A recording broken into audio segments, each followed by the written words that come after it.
It's surprising what one man can accomplish with 6 strings and an amplifier. It is often confusing the importance and role that art can play in today's world, especially with the rise of technology and social media. The simple truth is that anything without a screen is seen as primitive to today's generation. We look more for what looks pretty than the message behind something. Our music is repetitive and focuses on being catchy rather than having meaningful, thought-provoking lyrics. A lot of people seem to have lost their ideas of what art can do and the power that it holds. August 18, 1969. In Woodstock, New York, a crowd that had nearly been 500,000 strong had been depleted to merely 200,000, less than half its original occupants still remaining. The crowd eagerly waited for the next performer, and after some delay, he had arrived. He was met with waves of applause and cheering as the fans erupted in celebration. Without a word, James Marshall Jimi Hendrix strummed his guitar, adjusted his sound, and began playing.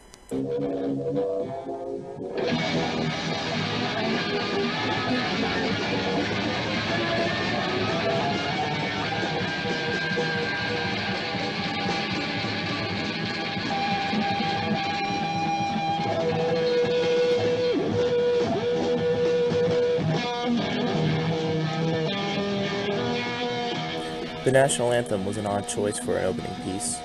Not only was it not a particularly dazzling composition, this was performed during a time when the government approval rating was at an all-time low following the unpopular war in Vietnam. It was plain and simple that people weren't too excited to hear the national anthem when its country was forcing its men into a war that the public did not support. Nevertheless, Hendrix played on, performing it in a way only he could.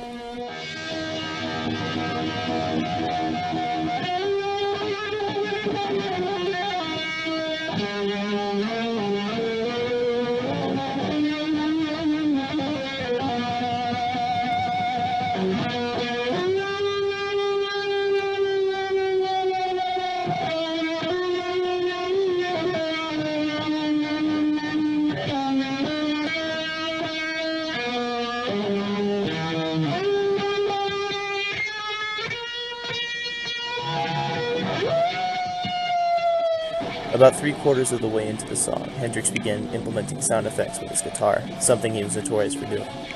They weren't harmonizing effects, they didn't even fit the key of the song, nor were they meant to.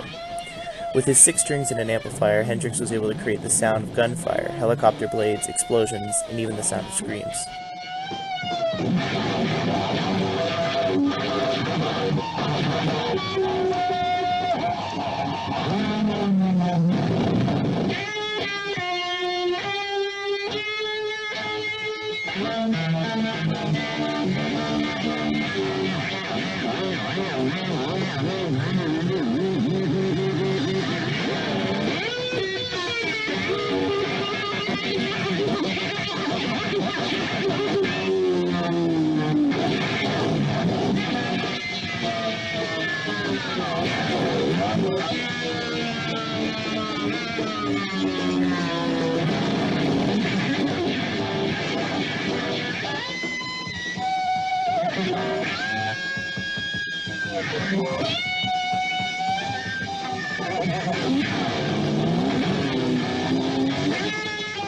Jimi was able to capture the voices of millions of Americans with a 6-minute guitar piece and no lyrics. He was able to speak words about the hearts of American people in a way that no other person could. His performance continued for another 2 hours, and Woodstock concluded that day, forever fated to be remembered as one of the greatest performances of all time.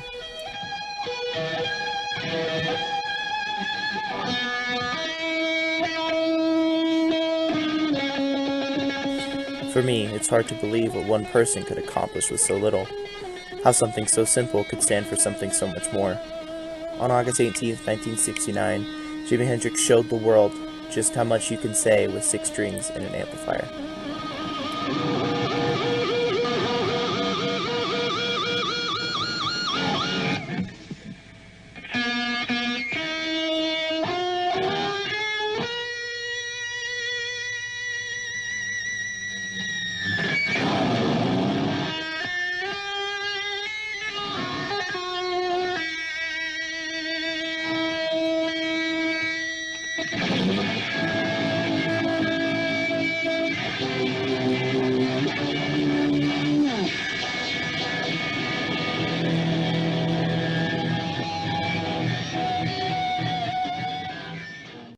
It was performances like this that remind me why I fell in love with music in the first place.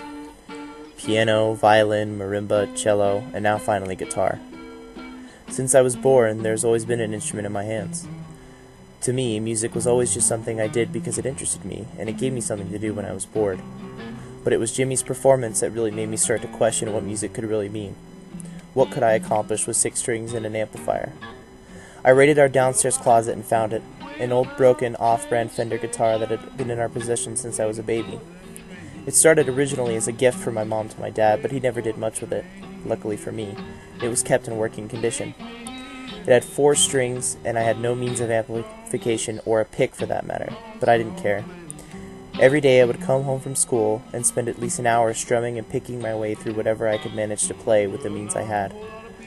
This instrument for me became more than just something to pass the time. I found myself becoming enveloped in the emotion artists were able to put into their songs, and when I would learn to play them, it was like they were speaking directly to me through their work. With each chord and riff I learned, I fell more in love with the words spoken by my guitar. Eventually my parents took notice to my habits, and as a Christmas present had the guitar refurbished and bought me a cable to hook it up to an old bass amplifier. I continued to teach myself, discovering new ways to play and hearing so many new voices from my instrument. It became an escape for me, a way to not only feel what others felt through their music, but to put my own emotion into form. My guitar was my new favorite way to tell stories. And as for my expectations, I was just a kid. I never really wanted to be a musician or a rock star. I was just in it for the music. It's something I'll always have. Jimi Hendrix taught me how vibrant the language of guitar could be, and now it's up to me to find out just how much I can say with my 6 strings and an amplifier.